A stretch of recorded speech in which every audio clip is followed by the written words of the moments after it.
Chapter 7. I'm Wounded. Percy whistled, and we stood there along the riverside for a few minutes before Blackjack and another Pegasus named Porkpie landed beside us. "Thanks for coming," Percy said to Blackjack. "Hey, why do Pegasi gallop when they fly anyway?" "Seriously, Seaweed Brain? You needed to ask that?" Blackjack whinnied, and since Percy could understand him, he replied, "We need to get to the Williamsburg Bridge." The Apollo cabin was there right now, with another army approaching. And from Michael Yu's call, it didn't seem likely that they could handle it. Plus, the Minotaur was leading that new army. I had no doubt that Percy could beat him again. If he could do it when he was 12 with no weapon, he could definitely do it at age 16, with a sword. All I was worried about was time. I wasn't sure if the Apollo campers could beat the Minotaur, and if we didn't get there in time, I didn't want to think about it. I hopped on the back of Porkpie, as Percy did Blackjack, and we shot into the starry sky. When we arrived, there were burning arrows and spears being thrown through the air. Cars were on fire. We got close enough to see individual fighters. I noticed that the Apollo campers started to retreat, which was not good. Not good at all. The enemy advanced, no matter how many different types of arrows were shot. One Apollo camper I couldn't make out was dragged away by a monster. I didn't really want to know what had happened. Then I spotted him, the Minotaur. He wore standard Greek battle armor from the waist down. The upper half of his body was all bull hair and muscle. Huge horns stuck out from the top of his head, which was so huge that he should have toppled over from the weight of it. The proportions were all incorrect, and I stopped myself. Sometimes being the daughter of Athena had its downsides, like getting lost in the thought about things that didn't really matter. Before I could go into my own little world again, I yelled, "There!" Percy steered his head towards where I was pointing and looked over at the Minotaur. There was doubt in his eyes. Why? He was freaking invulnerable, and he had already beaten it. Why does Percy have so little confidence in himself with certain things? Suddenly, the Minotaur saw us, or rather, Percy. He bellowed and picked up a white limousine. I would have realized what was happening too late, but Percy yelled, "Blackjack, dive!" I swerved madly to the left as the limo passed me, and watched in horror as it only missed Percy's head by a few inches. Phew, close one. Percy's eyes widened, and I looked to see the Minotaur picking up another car. "Drop us behind the lines with the Apollo cabin," Percy told Blackjack and Porkpie. "Stay in earshot, but get out of danger." We swooped over an overturned school bus, which had campers hiding behind it.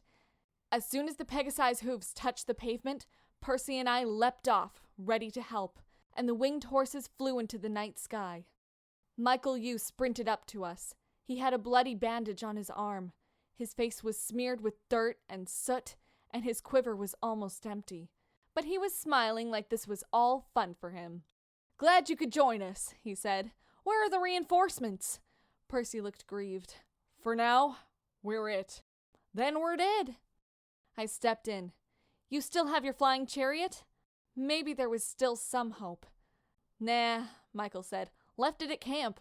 I told Clarice she could have it. Whatever, not worth fighting about anymore. But she said it was too late. We'd insulted her honor for the last time or some stupid thing." That had definitely been the right thing to do. I nodded my head in approval. "Least you tried," Percy said. Michael shrugged. "Yeah, well, I called her some names when she said she still wouldn't fight. I doubt that helped. Here come the uglies." He drew an arrow and shot it toward the enemies. As it flew, it made a high-pitched screaming sound and boomed with an overwhelming amount of sound as it landed. Some monsters disintegrated on the spot. Others held their ears in pain. I know I would have been if I were any closer. "That was my last sonic arrow," Michael said sadly. I wondered if it was a gift from his dad. "A gift from your dad? God of music?" Percy asked, mirroring my thoughts. For some reason, it made me smile. Michael grinned a wicked smile that sort of creeped me out. "Loud music can be bad for you. Unfortunately, it doesn't always kill." At this point, the monsters were regrouping and becoming less confused. We have to fall back, Michael told us. I've got Kayla and Austin setting traps further down the bridge. No, I thought. No, Percy said. I smiled again. Bring your campers forward to this position and wait for my signal. How do you plan to do that? Michael laughed. Percy drew his sword. Oh no. He wasn't seriously thinking about charging in that pile of monsters alone, right? I mean, he's almost totally invulnerable, but what if he gets hit in his weak spot? I had read up on the curse, and the chances of that happening had increased. Percy, I pleaded, let me come with you. Too dangerous, he told me. Besides, I need you to help Michael coordinate the defensive line. You group up here. Move the sleeping mortals out of the way. Then you can start picking off monsters while I keep them focused on me. If anyone can do all that, you can. Honestly, I wasn't sure whether to feel complimented or insulted. He thought it was too dangerous. Did that mean he thought I couldn't do that well? Or was he just concerned for me? He did compliment me in the end. Michael interrupted my thoughts. Thanks a lot. Percy kept his gaze on me. Reluctantly, I nodded. All right, get moving. Percy looked a bit nervous for a second, straightened a bit, and then asked, Don't I get a kiss for good luck? It's kind of a tradition, right? Oh my freaking gods! Did he just ask me to kiss him? Perseus Jackson wants me to kiss him! Maybe that kiss last summer had meant something after all, even though it hadn't been mentioned until now. Just, oh my gods! Annabeth, keep your cool here, I reminded myself. I drew my knife and said way more calmly than I felt, Come back alive, Seaweed Brain, and we'll see.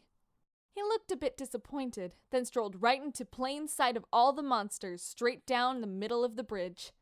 When the Minotaur saw him, he made this really noisy moo sound that I really can't describe beyond that. Hey, beef boy, Percy shouted back. Didn't I kill you already? This made it angrier, and it slammed its fist into Alexis, which crumpled quickly under the impact. Some Dracene threw these javelins at Percy, which were also on fire, but he easily dodged them. When a hellhound leaped at Percy, he only sidestepped, but I saw the hesitation flash across his face, probably thinking of Mrs. O'Leary. When it pounced again, Percy stabbed it, and it disintegrated into dust and fur. More monsters went forward to challenge Percy, but the Minotaur did that really weird mooing sound again, and they backed off. Guess he wanted to challenge Percy one-on-one. One-on-one, Percy called, just like old times. The bullman's nostrils flared. He unstrapped a huge battle axe and swung it around testingly. I studied it closer, and I realized that the hilt had necklaces wrapped around it. Camp Half-Blood necklaces. How many demigods had been defeated already? Then I realized how angry Percy would get if he saw them. His fatal flaw was loyalty, after all. Suddenly, Percy's expression changed. Yep, he saw them all right. He made that face that would make someone who didn't know him wonder whether or not he was a bad guy or not. I found it cute. He charged, and the Minotaur swung at him. Like lightning, he dodged it, and swung Riptide down, splitting the axe in half, dead down the middle. Whew, Michael muttered next to me. He's angry.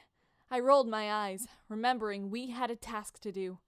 Come on, let's gather the campers. I walked over to some campers just a bit further down the bridge. We need to pull back. Come on. They followed me. When I looked around, there were no more campers to collect. Seems like Michael had done a pretty good job. We went back to the starting point, and I turned to watch where Percy was with the fight. I heard a crunch, and was surprised to see Percy and the Minotaur standing near the edge of the bridge, his own axe stuck in the Minotaur's armor. I laughed as Percy threw him over the edge of the bridge, that look of determination still on his face. Thanks for playing, I heard him say. Everyone was watching now, as Percy turned to the army, roughly 200 to 1. He charged, and I silently cheered him on. I hoped he would be okay, and was a bit worried, but I hadn't really seen him fight since the Achilles dip. My mouth literally dropped open. Percy swung through the monsters 4 at a time, like it was absolutely nothing. There was a circle of space surrounding him with no monsters, because he didn't let any get closer. I couldn't keep total track of him. He was a whirlwind of killing, I swear. He was amazing. He laughed, this crazy laugh that scared me a bit. He sounded almost evil, like all of this was just fun. It sort of reminded me of the way Michael had been acting before. "Annabeth," Michael smirked, "if you don't close that mouth of yours, you're going to catch flies in there." "Oh, shut up." I gave him the glare, and he turned his attention back to Percy. "Yes, that's what I'm talking about!"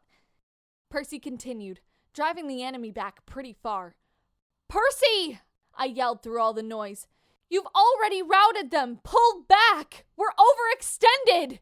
He probably was about to when the monsters cleared a pathway and a group of about 40 demigods appeared, ready to battle us. Leading them was a gold-eyed Luke, Kronos. I felt remorse grow in my chest.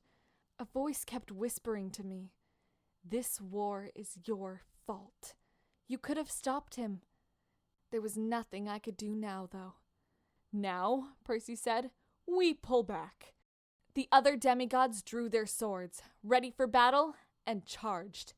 The archers kept shooting arrows, but it wasn't enough. "Retreat!" Percy yelled. "I'll hold them!" That certainly wasn't happening. I don't know why, but I just had this bad feeling. I needed to stay by Percy. The others tried to retreat, but I stayed. I noticed Percy was only slashing at the enemy, wounding but not killing. I started to do the same. They were demigods after all. It's not like they would ever come back from Tartarus. I found myself shoulder to shoulder with Percy, facing opposite directions. I saw a shadow pass over the monsters and noticed Blackjack and Porkpie were kicking monsters in the head. I said a silent thank you. We had almost made it to the middle of the bridge when I saw Ethan come up behind Percy. "Please, Mother," he prayed, "just give me one lucky shot. Let me kill him." Horror struck through me when I realized what would happen. He would hit Percy right in his Achilles spot. Percy would die. No, it couldn't happen. There had been so many times I had almost lost him, and I knew. I needed him. He was more than a friend to me now. Everything seemed to slow down. I felt an icy chill in the air as Ethan Nakamura went to stab Percy. I didn't have enough time to block it with my blade. I was busy fighting another demigod. I made the split-second decision to intercept it. I cried out painfully as 1,000 needles seemed to jam their way into my shoulder. Poison. There was poison on the blade, and I could feel it coursing through my veins, slowly and painfully making its way to my heart. I was surrounded in a pool of my own blood.